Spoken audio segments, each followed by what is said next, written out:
Thanks for tuning in to another edition of the OFN Meeting Room on the Our Football Network as we talk Tennessee Titans football. And before we do that, I want to remind everybody to still get the Our Draft Guide. I mean, come on now, the Our Draft Guide, even though the draft is over, it doesn't mean that you have to wait till next year, because this is the time that you want to get the guide. It's not too late. There's still a ton of players that now you know where they're going too. So it's cool. You can check out their profiles, and we're going to talk about 6 or 7 of those players that are in the guide on this show as we talk Tennessee Titans football. By the way, again, ourlads.com. That's where you want to go to order your Our Lads draft guide. We're going to find out about the Titans today by welcoming in Justin Mello from USA Today's Draft Wire and SB Nation's Music City Miracles, covering everything with the NFL draft and the Tennessee Titans. Justin, good to have you back again. Pleasure to be back, Greg. Thanks for having me. Got it. So, all right, Justin, let's talk a little. First, I want to ask you what was the reaction from the fans after the draft? What did they think about how everything turned out? Yeah, I think for the most part, the fan base is quite happy with the selections. I think the Titans got some good players. Think they plugged some holes that they had there, and really picked guys that fit their scheme and fit their culture. And we'll get more into that as we go through each player. But I would say for the most part, the reaction was more so on the positive side. The Titans' first pick was the 29th in the first round, and they went with the offensive line, Isaiah Wilson out of Georgia. So basically, they went with the other Georgia tackle. So tell us a little bit about Isaiah Wilson, how he fits in. I'm assuming he fits in perfectly with Conklin moving on, and this is something that, of course, we talked about when we previewed the draft. Yeah, sort of. You said it. I think Wilson's a really good fit for what the Titans like to do on offense. Obviously, the star of the show there is Derrick Henry, and they want to punch you in the mouth as an offensive line. And that's what they did in the playoffs, right? We saw how they dominated up front against the Patriots. They went on to dominate up front against the Ravens, and Henry had those huge games, really thanks to, partly in thanks to a physical offensive line that opens up a lot of holes. So Wilson comes in, he's a guy who has played in a similar scheme. I actually spoke to his offensive line coach at Georgia, who's Coach Sam Pittman, the legendary Sam Pittman, a 32-year coaching veteran who has since left Georgia and is now the head coach at Arkansas.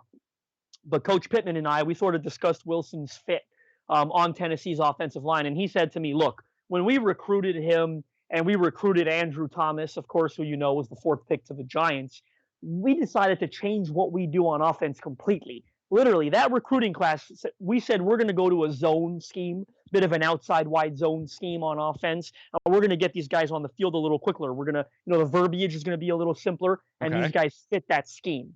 That's what they did at Georgia. So where's Isaiah Wilson going now? He's going to a team in Tennessee that runs an outside zone scheme. So the fit there is perfect. I spoke to Wilson before the draft. I asked him what was his favorite part about playing on the offensive line. He said, I love running the ball down a team's throat. When you're in the 4th quarter and, you have a lead and you're controlling the line of scrimmage and those runs start to go for more and more yards, you start to see that team lose their will on defense. Now, as someone who, covers the Tennessee Titans, that is the Tennessee Titans. The Titans want to get a lead and they want to pound the rock with Derrick Henry in the 4th quarter. Right. and just really run out the game. So I think the fit here from a scheme perspective, from an overall fit perspective, an attitude, a culture, a mindset, they really found someone who fits what they do. So I think once you really start to take a deep look into it, Isaiah Wilson made a ton of sense for them. Now, with that said, he may not be a starter this year. There's no guarantee that he starts, especially with all the uncertainty, in the world right now. Who knows when training camp's going to start? Who knows what's going to happen? Yep. And that's going to hurt those rookies. So the Titans have a veteran right tackle in Dennis Kelly, who has primarily been their 6th offensive lineman. But as they let Jack Conklin walk, they brought Kelly back, and Kelly is a right tackle. So the longer this thing drags out, you have to assume Kelly has the leg up in that battle to start at right tackle. But Isaiah Wilson is certainly a pick that, if it doesn't pay immediate dividends, it will pay off at some point. Yeah, if I take a couple of lines out of the profile at our lads, a tools-rich tackle who still has a lot to learn and put into practice, elite length with a pair of heavy hands to go along with it, and like you said, a high upside prospect who shouldn't be rushed into action. All right, let's talk about round number 2 pick, Christian Fulton from the defending national champion LSU.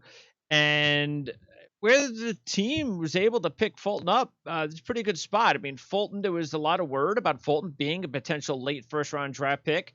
Once you got past the first 2 or 3 guys, anything was possible. So, what does Fulton bring to the table? Yeah, it's sort of funny you say that. This pick here has certainly been the most popular among the fan base of any of the Titans picks. And it almost made some of the fan base who maybe didn't immediately love the Isaiah Wilson pick, it actually helped them warm up to the Wilson pick. Because I think anyone who didn't love that pick was really because they wanted a really good corner at 29. Because cornerback surely seemed like the biggest hole on the Titans roster right now, or at the time of the draft it Yep. was. So, when Wilson was the pick, a lot of people said, oh, well, we could have had a corner like Jeff Gladney. We could have had a corner like Christian Fulton. So I think a Yeah, lot of right. people were really surprised to see them get Fulton at 61. I know I was. Yes. To me, it's a very good pick, truthfully. Again, funny, I actually recently spoke to his position coach at LSU, which is the great coach Corey Raymond, who's just coached so many good defensive backs over the years there. I mean, all the guys that have been in the league recently, Dante Jackson, Greedy Williams, Tre'Davious White, so many guys. So, and I spoke to him about Fulton, and I asked him about the fit, and he said, Fulton played on the outside for us, but we really like him as a nickel corner, and Okay. we wanted to match him up. And I asked him, I said, well, when you played defense, how did you decide? Did you play matchup defense? Did you just line up and play? And Coach Raymond said to me, no, we played matchup defense majority of the time. And I said to him, okay, how did you decide who Fulton was going to cover? And he said, we looked at the tape, who was the fastest receiver on the other team, and we wanted Fulton to take that guy because Fulton can really run. Because trust me when I tell you that, he can Yes. really turn and run with Yes. the best of them. You saw it in the Alabama game. He covered Henry Ruggs a lot, who was obviously Alabama's fastest receiver. It's probably the fastest receiver in this draft. So now when I look at the fit with the Tennessee Titans and what they needed out of a corner in this draft, they've got 2 very good corners starting on the outside for them, Adoree Jackson and Malcolm Butler. Those 2 guys aren't going anywhere. They just picked up Adoree Jackson's 5th-year option. Those are your starting outside corners. So the Titans didn't need a corner because they weren't good on the outsides. They were very good on the outsides. But we know this is a passing league. You can never have too many corners. And they didn't have they didn't really have anybody, truthfully, before the draft besides those 2 guys. They're letting their starting nickel corner last season leaving free agency. That's Logan Ryan. Mm-hmm. Everyone knew that Logan Ryan, really wasn't going to be back by the draft. He actually just said goodbye to the Titans on Instagram, as me and you are on the, doing this show right now. But everyone knew that Logan Ryan wasn't going to be back. They needed a new nickel corner. John Robinson, Titans general manager, says before the draft, what we need out of the nickel position is more speed. So I take you back to Coach Raymond's statement of Fulton was our guy to cover those speed receivers. We wanted him to run with receivers. So there you go. There you have the Titans get their new nickel corner that they're going to be able to match up with the speedier receivers that they're going to face. So to me, it's an excellent fit. They actually went out again and they signed veteran corner Jonathan Joseph, who I think will play a role as well, can help mentor a guy like Fulton and maybe split some snaps with him as a nickel. Because I think that's where Jonathan Joseph will play. He's 36 years old, but he can still play a little bit. So you look at Fulton, you really love the fit. He's a guy that makes sense as their nickel corner. They needed to get a little quicker there, and they certainly did with Fulton. Ran a great 40-yard dash time at the combine, and you saw him cover those receivers on tape. So I think the fit for me, if you're looking for the home run of the Titans draft class, I mean, of course they haven't hit the field yet, but if you're looking for the home run of the class in terms of fit, value, need, it's Christian Fulton. Yeah, we talked about that in the draft preview show that we did. Ryan leaving, the slot corner position being one of the primary needs. So exactly what we talked about. Taking a look at some excerpts in the draft guide. Fulton sat out 2017 with an NCAA suspension for cheating on a drug test. By the way, did that come up at all in interviews afterwards? Interestingly enough, I got to, 2 stories about that. I got to interview Christian Fulton before the draft. I didn't even touch on that. And I'll be honest with you, I was kind of on the fence if I was going to bring it up or not to him. I said, it's sort of in the past. I don't know how comfortable he is talking about it. Mhm. I was very impressed. He actually brought it up to me. Oh, okay. Yeah, I just flat out asked him about his experience at the combine. I mean, a very general question. And he said, look, it gave me an opportunity to get in front of teams, bring up the situation that I had, face it man on, and address it, and hopefully leave there without any lingering questions about what happened with that situation, and what I did. So I thought that was very impressive that he was willing Yes. to kind of bring it up and address it with the teams before they even asked him about it. I think that's actually a smart approach on his part, because you have to imagine teams were going to ask him about it. So why not get in front of it yourself? I Yep. thought that was smart. And secondly, I asked Coach Raymond about it as well. I said, hey, well, when that happened, what was his attitude like? He said, look, we still had to coach him. Yeah, he was down a little about it, but he never stopped coming to work. And everybody in the building knew that he would get a second opportunity. He knew it, we knew it. So the thing was to keep his spirits up, keep him practicing, keep him, he continued to show up, he continued working hard and get ready for that second opportunity. It's interesting. He said that season, when I actually asked Coach Raymond about him playing the nickel, he said, look, he hasn't done it a whole lot. At LSU, he's done it a little bit, but not a whole lot. Mhm. This year he really started on the outside for them mainly. He said, it's funny you asked that. That season that he was suspended, he was going to be our starting nickel. Hmm. Because we already had that written in pen Okay. on the depth chart. He was going to be our starting nickel. We had some older corners, that hadn't left for the NFL yet. I think Dante Jackson and Greedy Williams may have been those two. He goes, we were planning to start those two guys on the outside and have Fulton play the nickel. So that's how he sort of fits. And I was impressed the way both Fulton and Coach Raymond addressed that situation. Adding a couple more from his profile. Solid techniques with excellent footwork at his best as a press corner. Can be physical in press and can be disruptive with an offhand jam at the line. Still developing, but has all the tools necessary to be an elite NFL corner. Can play in any scheme and should be an immediate starter. Now, round 3 pick went to running back Darington Evans. And Evans was one of my top sleeper running backs for this draft. Loved following his play at App State the last couple of years. Just a very fast running back at a level that you don't pay too much attention to.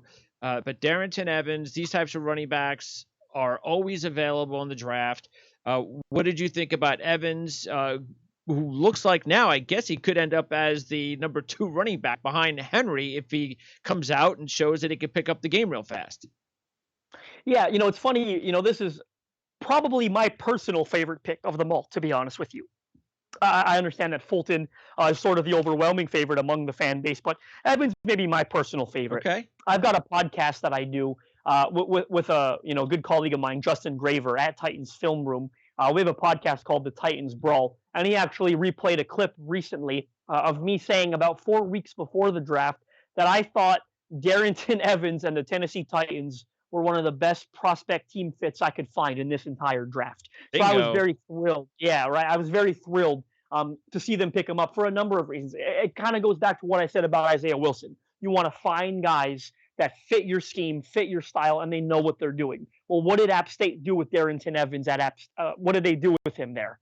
He ran in an outside zone scheme, right? And now he's going to an outside zone scheme with the Tennessee Titans. I spoke to his position coach as well, sort of a series I've been doing. You may notice. Yes. I've been kind of getting on the phone with all these position coaches. That's Coach Garrett Riley, who's no longer at App State. He was the running back coach for Evans this past season. He's now the offensive coordinator at SMU.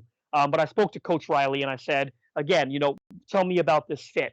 He said, for me personally, as a spectator, and I thought his evaluation was bang on. For me as a spectator, I look at that running back room the Tennessee Titans have, and I say, okay, you've got a superstar back in Derrick Henry, but what do you have behind him? And now you add a guy like, and this is, again, adding a number 2 running back in the 3rd round, the Titans can afford, I think, a luxury pick like that, right? They're pretty solid throughout the roster. So how can we get better? Well, one thing they certainly didn't have is a guy like Evans, is someone who can come in when you take Derrick Henry off the field and give you something different than what Henry offers. I mean, I don't know a lot of guys that can, match, a similar style of play to Derrick Henry, 6'3", 250, Sure. right, and pound the rock that he does. So when we take Henry off the field, let's get in someone who's a bit smaller, a bit faster, a slasher type runner who's played in this scheme and can hit a home run. Titans offense was not very good when they took Derrick Henry off the field last season. Now, granted, that rarely happened, but when it did, they didn't have a lot of positive plays. Who did they have last year? They had Dion Lewis, who they had signed to a big contract a couple of years ago that it backfired miserably for them. So as they released Dion Lewis this offseason, I thought it should have been a priority, and clearly, they agreed to find a number 2 running back that can come in, catch the ball, which Darington Evans can do, by the way. Can play in pass protection. You'd be surprised. He's a small guy, but he can pass protect and give you a completely different skill set than what you have in your star running back. And that's exactly what Darington Evans does, right? They couldn't be more opposite. I mean, that's a direct quote even from Coach Garrett Riley. He goes, "You'd be hard pressed to find more polar opposites than Derrick Henry and Darington Evans. But you know what? It's a good thing. It makes you more versatile in that room, in that running back room. You now have a different skill set, and you can do more. And the Titans offense can already do a lot. They're very creative. They got a great O-line. They've got a superstar running back. They got some good receivers, of course, in A.J. Brown. Corey Davis does too. Adam Humphries. You got a good tight end in Jonnu Smith and a couple underrated tight ends in Anthony Ferkser and Michael Pruitt. So getting more explosive on offense is what Darington Evans is going to do for them, and getting faster and just, you can do more, as Coach Riley said. So I thought that was a really, really good pick. All right, let's find out a little bit more about Evans here. The 2019 Sun Belt Conference Offensive Player of the Year for 2 straight seasons. Very productive as a rusher, receiver, and kick returner. Versatility and consistency will get him on a roster and possibly into a rotation quickly. Protects the ball well, gains plenty of yards after contact, and consistently falls forward. Just 2 career fumbles in 600 touches, nearly 600 touches.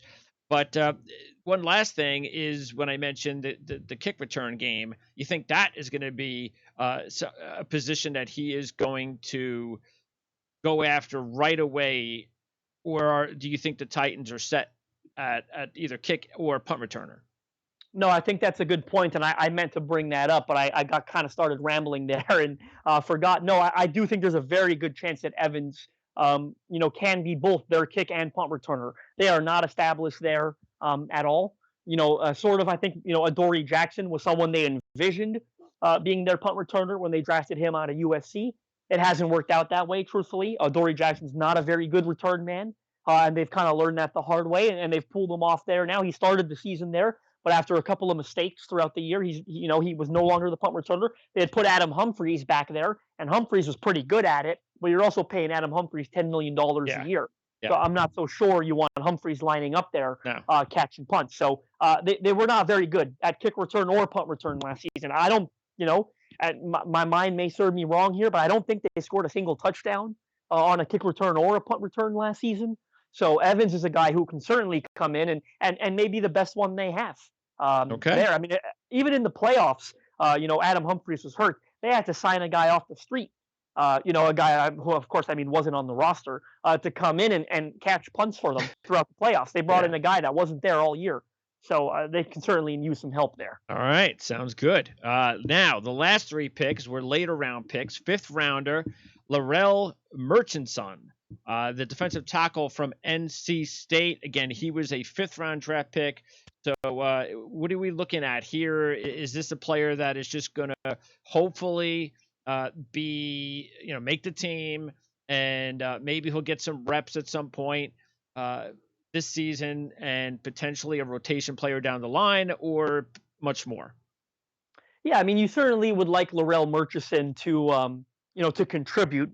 And we'll see how things go. Now, and stop me if I'm sounding a little too, I know I've kind of praised a lot of these picks, but for me personally, I had Larrell Murchison, and you can go back and check the wrong date. I had Larrell Murchison as a top 100 player in this class. Very good. I ranked him, I believe it was 97 on my big board. Titans got him at 174. I knew I was higher on him than most.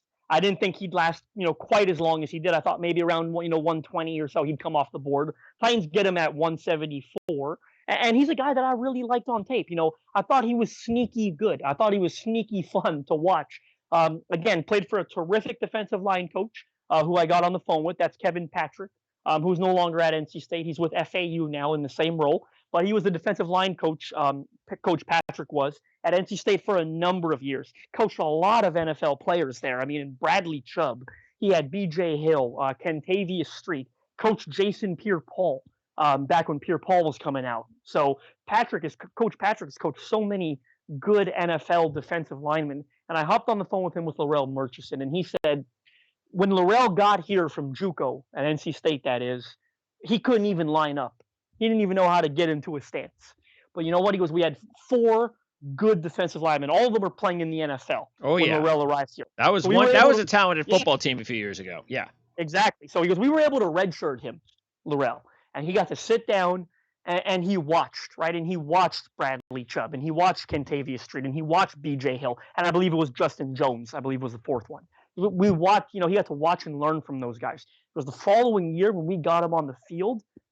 I've been coaching a long time, he said to me. I had never seen a player take a leap like Laurel Murchison did. He goes, in my entire time here, I've never seen a player take a leap the way Laurel. He goes, and he just got better and better. And he works hard, and he's got a great attitude. He goes, I love the fit with the Tennessee Titans. Their defensive line coach, he says, a personal friend of his, Coach T. And he goes, I know he's going to a great organization and a good fit for him. He goes, I wouldn't be surprised if Laurel Murchison contributes a lot more than anybody expects him to, because he's a hard worker, and he grew a lot. He goes, if he came back this year, because I wish I had one more year with him. He goes, you would have seen that production jump through the roof. Yeah, don't they all? Yeah, right. Because that production would have jumped through the roof, I promise you. And he had a good year. He had about 7.5 sacks and 12 tackles for loss. But I think Laurel's an interesting guy. And Tennessee Titans fans, I mean, this is a high ceiling. I mean, no one's saying this, but it's very interesting. If you look at the measurements of Laurel Murchison and you look at the testing at the combine, it is scary how identical it is to another undersized defensive lineman the Tennessee Titans took about 8 or 9 years ago in Jarrell Casey. Really? Okay. It is almost identical. The measurements and the testing are almost identical. Laurel, that's the knock on Laurel Murchison. It's the same knock that it was on Jarrell Casey. It's a little undersized. It's a bit of a tweener. I don't know if I can work. The arm length's not great. Jarrell Casey doesn't have long arms. That's never been his strong suit. He's a little undersized. Well, Jarrell Casey came out. He was what? 6'2", 295. Laurel Murchison is 6'2", 297. So I think it's I personally really like the pick because I had Laurel Murchison as a top 100 player. I actually it was my second bingo on the podcast, Titans Brawl podcast that I host. I actually pointed out Laurel Murchison in addition to Darington Evans as a guy I thought the Titans might target on day 3. Thought he made a lot of sense for them. So for me, I mean, and not all these guys are going to hit, right? And I know I've talked good about all of them, but of course not all of them are going to hit. That's the way the NFL draft goes. But it wouldn't surprise me if Laurel Murchison is a guy that hits. All right. Excellent. More on Murchison. Let's see. The guide projects him as a backup 3-technique defensive tackle in a 4-3 defense. Some physical limitations, but possesses good instincts, hand use, and motor to carve out a rotational role. Productive, but is even more disruptive than the stat sheet shows with his consistent penetration. Bull rush stalls out, undersized with just average athletic ability. So, of course, we're going to give you the good and the bad. But it sounds like to me, just based on what you've already said with Fulton, Evans, and Murchison, that you've got a lot of faith that this could be a pretty good draft for Tennessee. And kind of close things out with these 7th rounders. Cole McDonald, the quarterback from Hawaii, which again, you get these guys, you wonder why they even go to the draft, because McDonald had such a great bowl game. Maybe that was why. I mean, I can't get any better than this. Let me go while my stock is high. Who knows why they decide to go? But McDonald went, and he gets to play for Tennessee as a 7th rounder. And Chris Jackson, the DB from Marshall, was also a 7th round draft pick. And Aaron Brewer, who was a rookie free agent signing, an offensive lineman, was the one rookie free agent that you wanted to talk about. But as far as those 3 players, Brewer, Jackson, and McDonald, who do you think has the better chance of carving out a career with Tennessee? Yeah, believe it or not, I'm going to go with the quarterback, Cole McDonald. I think, the situation for him is good. He's going to a team that does not have a backup quarterback really established. Okay, he's going to he's going to have a chance to compete for that role. And there's a chance he wins it. I mean, again, the downside being goes back to, the world we're living in right now. Who knows what's going to happen? Yeah. He's competing against Logan Woodside, who's a quarterback who's sort of been on and off the Titans roster over the last year and a half. They've released him, they've signed him, they've released him, they've signed him, kind of thing. Has he thrown a professional pass yet? No. Okay. No, well, there you go. No. See? No, McDonald's in a good spot.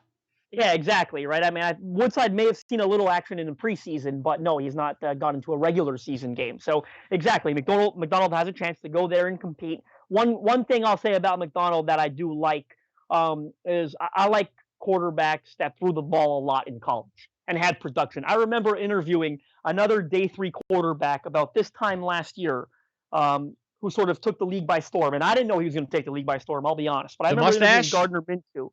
That's right, Gardner Minshew. I remember interviewing Minshew before the draft, and I said to him, "How did playing at Washington State get you ready for the NFL?" And I love Minshew. If you've never had a chance to speak to him, he's got one of what you see is what you get. He's got to have one of the most fun personalities you can be around. And he said to me, "All these quarterbacks that are going to get drafted, in front of me, because I know I'm not going to go early.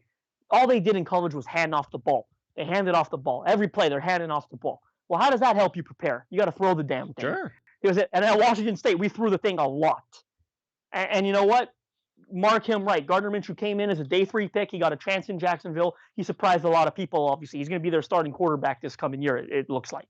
So I look at Cole McDonald, and it kind of jogged my memory. I said, well, Hawaii, they threw that ball a lot. If you look at the production, Cole McDonald's throwing that thing a whole bunch, and he's thrown for about 70 touchdowns over his last 2 seasons. So, I think he's had a lot of good practice throwing the ball. Actually, 80. That's a good thing. Yeah, there you go. Close to 80 touchdowns over his last 2 seasons. So he's been productive. There are some things he needs to fix. The mechanics are a little wonky. His throwing motion that you see on tape, that's not going to fly at the NFL. He actually, I sent the Titans a video recently of him working on it, and he said that he's already kind of, speeding that thing up, and it can't be the way that it was, and he realizes that. So we'll see.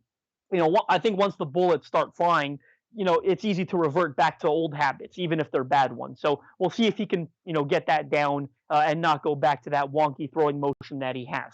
When I look at Chris Jackson, DB out of Marshall, didn't know a whole lot about him before the draft. I got to be honest with you. But again, I think, the more I sort of learned, and I got to hop on the phone with him and talk to him a little bit, the more that I learned, versatile guy, played some safety, played some corner. Titans like that. They got a couple guys like that on the roster, Dane Cruikshank, Amani Hooker. So he sort of fits that type. Of course, he's a 7th-round pick, so we'll see what happens. He's going to battle for a roster spot. He'll be going up against some other young guys, your Kenneth Thirdens, your Kareem Moores, your Joshua Kaluz. But one thing that, could help Chris Jackson, he's a very good special teams player. Right, he played on all those kickoff teams. He played on those punt teams, and he's a good special teams guy. So, when you got versatility and you play special teams, you always have a chance to make it in this league, right? Especially as a back-end bubble kind of guy. Aaron Brewer, one undrafted free agent I thought we would touch on, center out of Texas State. For me, what jumps out about Aaron Brewer is the RAS, the relative athletic score. If you're not familiar with that, at MathBomb on Twitter, I highly suggest you check it out. Yeah. Through the roof. I mean, vertical jump, 34 inches. That's a 9.83 score out of 10 on his vertical for his position. Broad jump, 9. That's a 9.7. Short shuttle time, 4.52. That's an 8.7. Excellent 3-cone for his position, 7.6. So there's a knock on Aaron Brewer, it's size for sure. At 6'2", 289, he's way below league average on those metrics. But, the hands are good and over 10 inches hand size. Arms are pretty decent, 33 inches. So when I'm looking at an undrafted free agent that I think maybe has a chance to the roster, I'm going to look at high upside athletic guys, right? And that's exactly what Aaron Brewer is, right? He's a phenomenal athlete for the position that he plays. Titans don't really have a backup center locked in right now. You've got a good starter in Ben Jones, but I think Brewer has a chance to maybe come in and compete for one of those backup roster spots on that O-line. All right. And by the way, it was 69 touchdown passes, 11 rushing touchdowns to total 80 touchdowns for McDonald the past 2 seasons combined. He threw for 4,100 yards last fall. Our lads says good size, athletic ability, and mobility for an NFL prospect. Will force the ball into coverage. Arm strength to complete NFL caliber throws is questionable. He's turned the ball over 24 times the past 2 years. But as you said, the Titans do not have a legitimate number 2 on the team. And this is going to give McDonald an opportunity, whether he makes the team or winds up as a developmental prospect on the practice squad for a little bit. It's going to give him an opportunity to grow, and we'll see. And Minshew is a great example, like you said. I love Minshew. Watching him, it's funny watching him last year, the year before. Well, the year before, of course, the year he came out, and wow, there was a game against USC, and they lost the game, but he was making some really good throws, and I was saying to myself, I mean, why isn't this guy being considered a better prospect than he is? He seems to now the arm strength, of course, and the system. You're going to get the knocks there, but to me, the way he was placing the ball into coverage and throwing the ball on a dime against a program like USC, I felt, well, okay. I mean, this is going to be at least a pretty decent sleeper prospect. And little did we know, it's amazing. I will say this: it's amazing how much quicker, because the NFL game, the passing game, is a lot more college esque than it has been ever. Maybe that's the reason, but it's just amazing how quickly college quarterbacks can develop in the NFL today, as opposed to when I was growing up watching the John Elways of the world, or even the Peyton Mannings of the world. You knew when they were thrown out there as a rookie, they were going to struggle. They were going to struggle big time. And sometimes you get these guys like Gardner Minshew can come out there, and sure, he struggles a little bit, but he's also winning some football games, and not bad for a guy who's not even a first-round draft pick. It's not a disaster, right? He didn't come in and be a disaster. So, and it's funny you mentioned that about Cole McDonald. I had only seen truthfully a couple of games of his before the draft. Well, after the Titans drafted him, of course, with covering the Titans, I went back and watched a whole bunch of games that I hadn't quite seen yet on him. And you're right, there are instances on tape where I was like, okay, this kid can throw the ball. Yes. So you see a lot of that. There's some really impressive stuff on tape. Now, granted, I'm going to give you the full scope. There are also a lot of, you mentioned some of the turnovers. There are also some boneheaded decisions where you're just like, ooh, why did he do that? Kind of thing. And that's, typical of a day three prospect, a late day three prospect at that. But when you watch him, certainly roll the dice on a kid, especially a quarterback. For me, if the most important position in all of sports, I'm going to roll the dice on a guy that I think has a chance to develop, right? And Cole McDonald certainly looks like that type on tape. And one final point on him, all teams, when you have a backup quarterback, how ideal is it to have one that can run the offense that you run, right? That has a similar skill set to your starting quarterback, right? Well, when the Titans acquired Ryan Tannehill last year to back up Marcus Mariota, that's part of what they, of course, before Tannehill took over the starting job midway through the year, that's sort of what they liked about Tannehill, right? Mariota's an athletic guy, that you can do some things with him and run the ball and bootlegs and all that. Well, Ryan Tannehill, isn't the athlete that Marcus Mariota is, but not a lot of quarterbacks are. But Tannehill gave him that option, right? Tannehill came in. They didn't really change the playbook for him. They ran the ball with Tannehill. He did the bootlegs. He had his, RPOs, and he ran the ball. He scored a couple touchdowns running the ball, scored one in the playoffs against the Ravens. You look at Cole McDonald, as you mentioned, scoring 11 touchdowns on the ground, and as someone who's a very good athlete for the position, well, now you can kind of see a trend here, right? Now you have someone who maybe, earns the right to play behind Ryan Tannehill, and, of course, God forbid Tannehill goes down, but now you got someone that can come in, and you don't got to change a whole lot, right? You can run a lot of the same stuff that you did with Tannehill. Yeah. And if you do want to watch Cole McDonald at his best, as I said before, take out the tape of his last game, the bowl game against BYU, I think it was, that Hawaii bowl game. Yeah, it's as good as he's ever played. Okay, Justin, great job as always. And what do you got going on? Anything in particular besides, because now the pre-draft interview process is over, which I'm sure took off about 20 years of your life. But what are you doing now as we get ready to find out at some point when training camp starts? Yeah, close to 20 years. I would agree on that front. But for me, I try to treat May every year. It's a bit of a recharge of the battery. So I'm not going to be working myself to the bone like I did, leading up to the draft. And that's not to say I'm taking the month off. I did do 140 prospect interviews leading up to the draft. So I was pretty much, working round the clock. So, May is kind of a time to recharge the batteries a little, but also kind of recap the 2020 draft. So what I have been publishing, I mentioned my conversations, right? I've actually published yesterday my conversation with Georgia O-line coach Sam Pittman. We talked about Isaiah Wilson. Okay. Last week, I had published my conversation with Christian Fulton's LSU DB coach, Corey Raymond, that I spoke about. Tomorrow, I'll be publishing that conversation. Tomorrow being Wednesday, May 6th, I'll be publishing the conversation that I had with App State and Darington Evans position coach Garrett Riley. So talking about Darington Evans and educating Titans fans on him. I actually interviewed Laurel Murchison already. Again, Titans pick that we touched on. So that I'll be publishing at some point this week.